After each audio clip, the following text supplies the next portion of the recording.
பார்க்குற எல்லா உறவுகளுக்கும் ஹாய். எல்லா சிஸ்டர்ஸும் எப்படி இருக்கீங்க? நான் ரொம்ப ரொம்ப நல்லா இருக்கேன். ஹாப்பியா இருக்கேன். ஸோ நீங்களும் ஹாப்பியா இருங்க. எப்பயும் ரொம்ப பாசிட்டிவா இருங்க. பாசிட்டிவிட்டி அப்படிங்கிறது ஒரு வேர்ட் கிடையாது. நிஜமாவே சொல்றேன். அது நம்மளோட வாழ்க்கையில சரியான முறையில நம்ம இம்ப்ளிமெண்ட் பண்ணோம்னா, கண்டிப்பா நமக்கு என்ன வேணுமோ கடவுள் ஆட்டோமேட்டிக்கா நமக்கு குடுப்பாங்க. இந்த பிரபஞ்சம் நமக்கு குடுத்துட்டே இருக்கும். அதுக்கு சரியான முறையில மைண்ட் செட் பண்ணணும். அதுதான் ரொம்ப முக்கியமான ஒரு விஷயம். சும்மா வார்த்தையில மட்டும் நான் பாசிட்டிவா இருக்கேன் அப்படின்னு சொல்லக்கூடாது. ஏன்னா நெறைய பேர் நான் கமெண்ட்ஸ் இப்பலாம் படிக்கிறேன். ஸோ அவங்க வந்து பாசிட்டிவா நான் நல்ல வீடியோ போட்டிருந்தா கூட, நல்லா இருக்கு சிஸ்டர்ன்னு சொல்லிட்டு, கீழ வந்து என்ன சொல்றாங்கன்னா, எனக்கு மட்டும் எந்த நல்லதும் நடக்க மாட்டேங்குது அப்படின்னு சொல்றாங்க. அந்த விஷயத்த நீங்க நம்புனாலே உங்களுக்கு நல்லது நடக்காது. ஏன்னா, இப்ப நம்ம நெறைய பேர்ட்ட எப்படி இருக்கீங்கன்னு சொல்லி நார்மலா கேட்டாலே, ஏதோ இருக்கேங்க, ஏதோ வாழ்க்கை போயிட்டு இருக்கு. இப்படி நம்ம சொல்றோம்ல, தயவு செஞ்சு அப்படி சொல்லக்கூடாது. நம்ம நல்லா இருக்கோம்னு தான் சொல்லணும். ஏன் இன்க்ளூடிங் எனக்கு வந்து நெறைய ஃபினான்ஷியல் இஷ்யூ இன்னைக்கு இருக்கும், நாளைக்கு இருக்கலாம், நாளை கழிச்சு வரலாம், நாளை கழிச்சு இல்லாம போலாம். இல்ல மன ரீதியா ஏதாவது ஒரு ப்ராப்ளம் வரலாம். இல்ல வீட்ல ஏதாவது ப்ராப்ளம் வரலாம். வேலை பார்க்குற இடத்துல வரலாம். அதுக்காக வந்து இப்ப காலைல எந்திரிச்சோனே நம்ம வந்து நெகட்டிவா பேச முடியாது இல்லையா? எப்பயுமே வந்து நான் நல்லா இருக்கேன். நான் ரொம்ப நல்லா இருக்கேன். ரொம்ப ரொம்ப சூப்பரா இருக்கேன். ரொம்ப ஹாப்பியா இருக்கேன். என் லைஃப் சூப்பரா போகுது. இந்த மாதிரி தான் நம்ம நிஜமாவே பாசிட்டிவான விஷயங்கள நெனைக்கணும். நமக்கு என்னென்ன விஷயம்லாம் இருக்குங்கிறதே நம்ம பெருசா நெனைக்கணும். அப்படி நெனைக்க ஆரம்பிச்சிட்டோம்னாலே, இல்லாத விஷயத்துக்காக நம்ம தேவையில்லாம என்ன ஆக மாட்டோம்? சோகமாக மாட்டோம். கண்டிப்பா நமக்கு கிடைக்கும். ஹார்ட் ஒர்க் பண்ணா நமக்கு இந்த கடவுள் வந்து குடுப்பாருன்ற நம்பிக்கையோட ஒருத்தரும் அவங்களோட இலக்க நோக்கி போனீங்கன்னா, நிச்சயமாவே ஒரு நாளும் உங்களுக்கு ஒரு மிராக்கிளா தான் இருக்கும். ஓகேவா? ஸோ இன்னைக்கு நம்ம என்ன பார்க்க போறோம்னா, நம்மளுடைய சீக்ரெட் ஃபைல் பத்தின விஷயங்கள் தான் இன்னைக்கு நான் உங்ககிட்ட ஷேர் பண்ண போறேன். மணி வந்து எப்பவுமே நம்ம கிட்ட கையில தங்கிக்கிட்டே இருக்கணும். அதுக்கு என்ன பண்ணணும்னு நெறைய பேர் கேட்குறீங்க. ஸோ அதுக்குண்டான ஒரு 3 முக்கியமான சீக்ரெட் ஃபைல் டிப்ஸ் தான் இன்னைக்கு நான் உங்ககிட்ட ஷேர் பண்ண போறேன். ஸோ கவனமா வீடியோவ ஸ்கிப் பண்ணாம பாருங்க. ஸோ இந்த 3 விஷயத்துல உங்களுக்கு நம்பிக்கை இருந்தால் மட்டும் அத நீங்க பண்ணி பாருங்க. அப்சல்யூட்டா உங்களுக்கு ஒர்க் ஆகும். ஏன்னா இதோட சீக்ரெட் ஃபைல்ல இருக்கக்கூடிய விஷயங்கள் எல்லாமே மோர் தென் 5 இயர்ஸா நான் ஃபாலோ பண்ணிட்டு இருக்கக்கூடிய விஷயங்கள். என் டே டு டேல வந்து பார்த்தீங்கன்னா, மார்னிங் ரொட்டீன், ஈவினிங் ரொட்டீன் போட்டு அன்னைக்கு ஒரு வீடியோ போட்டிருந்தேன் இல்லையா? அதுக்கும் எனக்கு நல்ல வரவேற்பு குடுத்தீங்க. ரொம்ப ரொம்ப நன்றி. ஸோ நம்ம வீடியோக்குள்ள போயிடலாம்.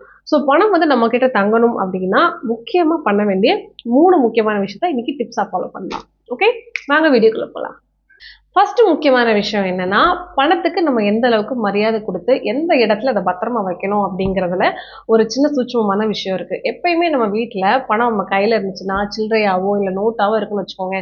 ஒரு கடைக்கு போயிட்டு வரோம், இல்ல ஒரு ஷாப்பிங் பண்ணிட்டு வரோம். உடனே நம்ம எங்க வைப்போம்? பர்ஸ் எடுத்து எந்த இடத்துலனாலும் வச்சுருவோம். சில பேர் சொல்லவே வேண்டாம். நான்லாம் ஃபர்ஸ்ட் எல்லாம் கையில காசு சில்லறை மாத்திட்டு வரேன்னா, ஃப்ரிட்ஜுக்கு மேல, பூஜை ரூம் கபோர்டுக்கு மேல, செல்ஃபுக்கு மேல, டிவிக்கு மேல, எனக்கு எங்க தோணுதோ அங்க நான் அப்படியே அந்த சில்லறைய வச்சுடுவேன். இல்ல மோஸ்ட்லி எல்லார் வீட்லயும் சில பேர் டிவிக்கு மேலலாம் பழையலாம் முன்னாடிலாம் வைப்போம் நம்ம. இல்லைன்னா செல்ஃப்ல ஓரமா ஒரு இடத்துல எப்பயுமே நம்ம வீட்ல சில்லறை காசெல்லாம் வைப்போம். அந்த மாதிரி வைக்கிறத நம்ம அவாய்ட் பண்ணணும். இல்ல சில பேர் நெறைய பேரு பணத்த எங்க வைக்கிறதுன்னு தெரியாம பீரோவெல்லாம் வேற வேற இடத்துல வச்சிருப்பீங்க. அப்படி பண்ணக்கூடாது. ஸ்பிரிச்சுவலி அதாவது ஐதீகப்படின்னு ஒரு விஷயம் இருக்குல்ல. நம்ம வீட்ல எப்பவுமே நம்மளுடைய பணமாகட்டும், நகையாகட்டும், புது வஸ்திரம்னு சொல்லுவாங்க. புது ட்ரெஸ்ஸஸ் இருக்கும் இல்லையா? அது எல்லாமே எங்க வைக்கணும்னா, குபேர மூலைன்னு சொல்லக்கூடிய சவுத் வெஸ்ட் கார்னர்ல தான் நம்மளுடைய அந்த விஷயத்த எல்லாமே வைக்கணும். மோஸ்ட்லி வீட்ல பீரோ எப்பவுமே எங்கன்னா, சவுத் வெஸ்ட் கார்னர்ல தான் வைக்கணும்னு சொல்லுவாங்க. அதாவது உங்க வீட்ல எடுத்துக்கோங்க. சவுத் அண்ட் வெஸ்ட் லாஸ்ட் வந்து ஜாயிண்ட் ஆகும் பார்த்தீங்களா? அதான் சவுத் வெஸ்ட் கார்னர். சரிங்களா? அந்த மூலையில தான் எப்பயுமே நம்ம வீட்ல பீரோ வைக்கணும். அதுவும் அந்த பீரோ எத நோக்கி இருக்கணும்னா, ஈஸ்ட் ஃபேசிங்கா இருக்கணும். சரிங்களா? கிழக்கு நோக்கி அந்த பீரோவ வச்சுக்கோங்க. அதாவது அதோட பீரோவோட டோர் வந்து எத பார்த்து இருக்கணும்னா, கிழக்கு திசைய பார்த்த மாணிக்கு இருக்கணும். ஸோ இதுதான் கரெக்ட்டான வாஸ்து முறையில நான் சொல்றேன். ஸோ வீட்ல வந்து அந்த இடத்துல பர்ட்டிகுலரா வைங்க. நெறைய பேர் இப்பலாம் வீட்ல பீரோ நெறைய பேர் யூஸ் பண்றதில்ல. கபோர்ட்ஸுக்கு இப்ப நம்ம மாறிட்டோம். இப்ப நம்ம இண்டிவிஜுவல் ஹவுஸா இருந்தாலும் சரி, இதே இது அபார்ட்மெண்ட்ஸா இருந்தாலும் சரி, பீரோ வைக்கிறதுக்கு ஸ்பேஸ் யாருமே குடுக்குறதில்ல. எல்லாமே கபோர்டா குடுத்துடுறாங்க. அப்படி எங்களுக்கு கபோர்டு வந்து வேற ஒரு டைரக்ஷன்ல இருக்குன்னு நெனைக்கிறவங்க, நீங்க சவுத் வெஸ்ட் டைரக்ஷன்ல சின்னதா ஒரு வுட்டன் போர்டு மாரி அடிச்சுக்கோங்க.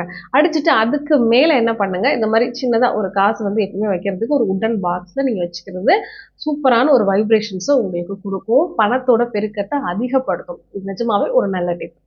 2வது முக்கியமான டிப்ஸ் என்னன்னா, பணத்த இப்ப நான் சொன்ன மாரி அந்த டைரக்ஷன்ல குபேர மூலையில நாங்க வச்சுட்டோம் சிஸ்டர். ஆனா, அத எப்படி வைக்கணும்? எதுல வைக்கணும்ன்றது ஒரு முறை இருக்கு.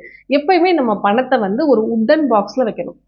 இதுக்கு முன்னாடி காலத்துலலாம் பணத்தை வந்து சந்தன பாக்ஸ் இருக்குது பார்த்தீங்களா, அதாவது சந்தன கட்டை இருக்குல்ல, அதில் இழைச்சி செய்யக்கூடிய அந்த பாக்ஸில் வைப்பாங்க. அது ரொம்ப ரொம்ப நல்லது, ஒரு குட் வைப்ரேஷனை கொடுக்கும்னு சொல்லுவாங்க. இப்போ சந்தன பாக்ஸ் வந்து ரொம்ப ரொம்ப அதிகமான காஸ்ட்லியாக இருக்கிறதுனால நம்ம உட்டுக்கு மாறிட்டோம். அதாவது மரக்கட்டையில் செய்யக்கூடிய பாக்ஸ் இருக்கு இல்லையா, பெட்டிக்கு நம்ம மாறிட்டோம். ஸோ அந்த பெட்டிக்குள்ளே என்ன பண்ணலான்னா, நம்ம தாராளமாக ஒரு ₹101 இல்லை ₹11 கூட நீங்கள் தாராளமாக வைக்கலாம். ஸோ அதில் வந்து ஜவ்வாது, ஏலக்காய் இந்த மாதிரி வாசனை பொருளெல்லாம் வச்சு நம்ம அந்த மூலையில வைக்கிறது சூப்பரான ஒரு பெனிஃபிட்டை உங்களுக்கு கொடுக்கும். ஸோ இந்த விஷயத்தை நீங்கள் ட்ரையல் பண்ணி பாருங்க. ஏன்னா ஃபர்ஸ்ட் நான் இந்த மாதிரி எதுவுமே நான் வாழ்க்கையில் நான் பண்ணது கிடையாது. ஆனால் ஒரு விஷயமா அதை நான் பண்ணி பார்க்கும்போது ஆமாம், அது ஒரு நல்ல வைப்ரேஷன்ஸ் இருக்குன்னு சொல்லுவோம்ல. ஃபார் எக்ஸாம்பிள் வெள்ளிக்கிழமை அப்படி ஆனால் நம்ம வந்து பணத்தை வந்து 6 மணிக்கு அப்புறம் வந்து நம்ம செலவு பண்ணக்கூடாது அந்த மாதிரி சொல்லுவோம். அதை நீங்கள் ட்ரை பண்ணி பாருங்க, உங்களுக்கு தெரியும். மோஸ்ட்லி பணம் நிறைய செலவாகிற மாதிரி இருந்துச்சுன்னா ஞாயிற்றுக்கிழமை நீங்கள் செலவு பண்ணுறீங்களான்னு பாருங்க. நிறைய பேர் பண்ணுற மேஜர் மிஸ்டேக் என்னன்னா, சண்டே அன்னைக்கு தான் நமக்கு ஹாலிடே, அன்னைக்கு ஷாப்பிங் போகலாம், பர்ச்சேஸ் பண்ணலாம்னு சொல்லிட்டு ஞாயிற்றுக்கிழமை சாயந்தரத்துக்கு மேலே நம்ம மோஸ்ட்லி அதிகமாக செலவு பண்ணக்கூடிய ஆளாக இருந்தோம்னா, பணத்தை நம்ம கொடுக்கக்கூடிய ஆளாக இருந்தோம்னா கண்டிப்பாக அந்த பணம் நமக்கு திரும்பி வராது. புரியுதுங்களா? ஸோ அதை கொஞ்சம் நீங்கள் பார்த்துக்கோங்க. ஃப்ரைடேவாக இருக்கட்டும், சண்டேவாக இருக்கட்டும், எப்பயுமே நம்ம வந்து கொஞ்சம் பார்த்து செலவு பண்ணணும். இதே இது தங்கம் வாங்குகிறோம், வைரம் வாங்குகிறோம், வெள்ளி வாங்குகிறோம் அப்படின்னா, இல்லை பூஜை பொருட்கள் வாங்குறோம்னா நீங்கள் தாராளமாக அந்த டேட்டில் வாங்கிக்கலாம். அதே மாதிரி நம்ம சம்பளம் வாங்கினோடனே ஃபஸ்ட்டு பண்ண வேண்டியதுன்னா கல்லுப்பு பாக்கெட் வாங்கி வைங்க.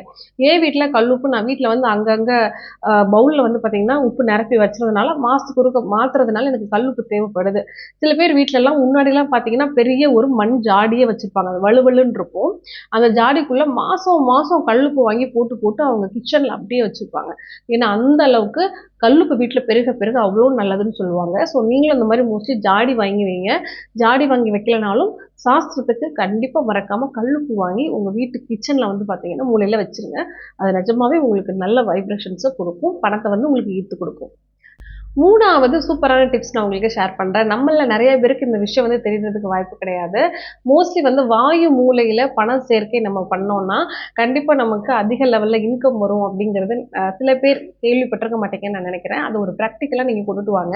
என்னதான் நம்ம குபேர மூலை அப்படின்னு சொல்லக்கூடிய சவுத் வெஸ்ட் கார்னரில் பீரோ வச்சு இந்த விஷயங்கள்லாம் பண்ணுறது சூப்பரான ஒரு எஃபெக்டை கொடுத்தாலும், நம்ம டே டு டே லைஃப்பில் பணம் செலவு பண்ணுவோம் பார்த்தீங்களா? அதாவது வீட்டில் ஒரு 1000 ரூபாய் எடுத்து வச்சுப்போம், ஒரு மளிகை ஜாமான் போகிறோம், திருப்பி எடுத்தது வைப்போம், இல்லை ஒரு காய்கறி கடனுக்கு கொடுக்கணும், ஒரு பால்காரனுக்கு கொடுக்கணும், பசங்களோட செலவுக்குன்னு சொல்லி நம்ம வீட்டுக்கு பட்ஜெட்டுக்குன்னு கண்டிப்பாக ஒரு ஃபண்டு வந்து நம்ம கண்டிப்பாக எடுத்து சம்பளம் வந்து கையில் வச்சுருப்போம். அந்த பணத்தை வைக்கிறதுக்கு உண்டான பெஸ்ட்டான பிளேஸ் எங்கே அப்படின்னு பார்த்தீங்கன்னா வாயு மூலை. வாயு மூலை எந்த டைரக்ஷன் அப்படின்னா நார்த் வெஸ்ட் கார்னர் தான் நம்ம வீட்டில் வந்து வாயு மூலை. அந்த இடத்துல வந்து பார்த்தீங்கன்னா நீங்கள் ஒரு எல்லோ கலர் பாக்ஸ் இல்லைன்னா pink colour box, plastic box கூட பயன்படுத்துங்க. மோஸ்ட்லி நான் உட்டன் பாக்ஸ் வாங்க முடியலன்னு சொல்கிறவங்க, நான் உட்டன் பாக்ஸ் பெரிய செலவெல்லாம் ஆகாது. நீங்கள் அமேசானில் போய் பார்த்தீங்கன்னா உங்களுக்கு உட்டன் பாக்ஸ் எல்லாமே ஒரு ₹200 அந்த ரேட்லேயே கிடச்சிடும். ஒரு சின்னதாகவே நீங்கள் வாங்கி வச்சுக்கோங்க. ஸோ அதில் வந்து டெய்லி நீங்கள் யூஸ் பண்ணுற பணத்தெல்லாம் எடுத்து எடுத்து செலவு பண்ணிவிட்டு திருப்பி அதே இடத்துல வைங்க. அந்த இடத்துல வைக்கிறது உங்களுக்கு ரொம்ப நல்ல வைப்ரேஷன்ஸை கொடுக்கும். ஸோ இந்த டிப்ஸ் கண்டிப்பாக உங்கள் லைஃப்பில் பணத்தோடைய விஷயங்களை மாற்றும், பண சேர்க்கை வந்து அதிகமாகும். முக்கியமாக பணத்தை நீங்கள் எப்போ செலவு பண்ணும்போதும் சரி, பணத்தை ஒருத்தருக்கு கொடுக்கும்போதும் சரி, என்ன கொடுக்கணும்னா கொடுக்கும்போதே போயிட்டு பன்மடங்கு பெருகி வா அப்படின்றத மனசில் நம்ம நினச்சிக்கணும். இல்லைன்னா நீ போகிற திரும்பவும் பல மடங்காக என்கிட்ட திருப்பி வா அப்படிங்கிறத நம்ம மனசில் நினச்சிக்கணும். ஸோ இந்த ஒரு விஷயத்த வந்து ஒரு கன்சிஸ்டன்ஸாக நீங்கள் பண்ணுங்கள். அதுக்காக காலையில் ₹10 கொடுத்து பால் வாங்குகிறோம் அப்பயும் நினைக்கணுமான்னு நான் சொல்ல வரல. மொத்தமாக பணத்தை கொடுத்து நம்ம செலவு பண்ணுவோம் இல்லையா? ஒரு பெரிய ஒரு காய்கறிக்காரனுக்கு மாதம் மாதம் ஒரு பாக்கி கொடுப்போம், இல்லைன்னா ஒரு பலசரக்கு ஒரு 3000 4000 செலவு பண்ணுவோம். இந்த மாதிரி கொடுக்கும்போதாச்சும் அட்லீஸ்ட் நீங்கள் பணத்தை ஒருத்தர்கிட்ட கொடுக்கும்போது பன்மடங்கு போயிட்டு திரும்பி வாங்குறத பணத்துக்கிட்ட சொல்லி அனுப்பணுங்கிறது ஒரு யூனிவர்சல் வைப்ரேஷன் மாதிரி. அது வந்து கண்டிப்பாக நமக்கு திரும்பவும் நம்ம கிட்ட கிடைக்கும். சரிங்களா? இது எல்லாமே ஒரு முக்கியமான பேசிக்கான ரொம்ப ரொம்ப எளிமையான ஒரு விஷயம். இந்த 3 டிப்ஸும் போக கன்சிஸ்டன்சியாக நீங்கள் பண்ணக்கூடிய விஷயம், வீட்டில் எப்பயுமே டெய்லி தீபம் ஏற்றுங்க. ஸோ நிறைய அப்பார்ட்மெண்ட்டில் இருக்கிறவங்க ஸோ காலங்காத்தால வெளியே போக நமக்கு பயமாக இருக்கும். அதாவது ஒரு செக்யூரிட்டின்னு ஒன்று இருக்கும்ல, ஸோ அது வந்து பயமாக இருக்குன்னு நினைக்கிறவங்க வீட்டுக்குள்ளேயே நீங்கள் தீபம் ஏற்றிட்டு இந்த விஷயத்த மட்டும் பண்ணுங்கள். முடிஞ்சால் டெய்லி எந்த இடத்துல வந்து நீங்கள் பணம் வைக்கிறீங்களோ அங்கே காலையில் வீட்டில் சாம்பிராணி காட்டும் போது மறக்காமல் அந்த இடத்துல சாம்பிராணி காட்டுங்க. வீட்டில் சொல்கிறேன். அதே மாதிரி பணம் இருக்கிற இடத்துல வந்து பச்சை கற்பூரம், ஜவ்வாது, ஏலக்காய் இதெல்லாம் வைக்கிறது, அதாவது மனம் மிகுந்த பொருட்கள் வைக்கிறது ரொம்ப ரொம்ப நல்லது. முக்கியமாக அந்த ஸ்மெல் கொடுக்குற பர்ஃப்யூம்ஸ் நிறையா இருக்குது பார்த்தீங்களா? முக்கியமாக ஜவ்வாது அதை வந்து தண்ணியில் கலந்து தெளித்து வைக்கிறது நல்லது.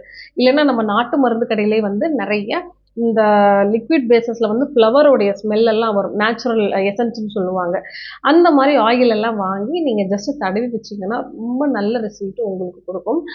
இதெல்லாம் நான் வந்து ப்ராக்டிக்கலா பண்ணி பார்த்தது. ஏன்னா இதெல்லாம் சின்ன வயசுல இருந்து எனக்கு பழக்கம் கிடையாது. ஸோ பண்ணி பார்த்து எனக்கு ஒர்க் அவுட் ஆனதை மட்டும் தான் நான் உங்ககிட்ட ஷேர் பண்ணிட்டு இருக்கேன். ஸோ நீங்களும் இதை ஷேர் பண்ணுங்க. உங்களுடைய மணி ஃப்ளோவும் அதிகமாகும். ஓகேவா? ஸோ நம்மளோட அம்மு பாசிட்டிவிட்டி சேனலை மறக்காம நீங்க லைக் பண்ணுங்க, ஷேர் பண்ணுங்க, கமெண்ட் பண்ணுங்க. என்ன மாதிரி வீடியோஸ் உங்களுக்கு வேணுங்கிறதையும் மறக்காம கமெண்ட் பாக்ஸ்ல கொடுங்க. கண்டிப்பா அதை பத்தின வீடியோஸ் நான் அடுத்தடுத்து உங்களுக்கு கொடுக்குறேன். ஓகே? ஸோ நாளைக்கு ஒரு சூப்பரான வீடியோல வந்து உங்களை மீட் பண்றேன். பாய்.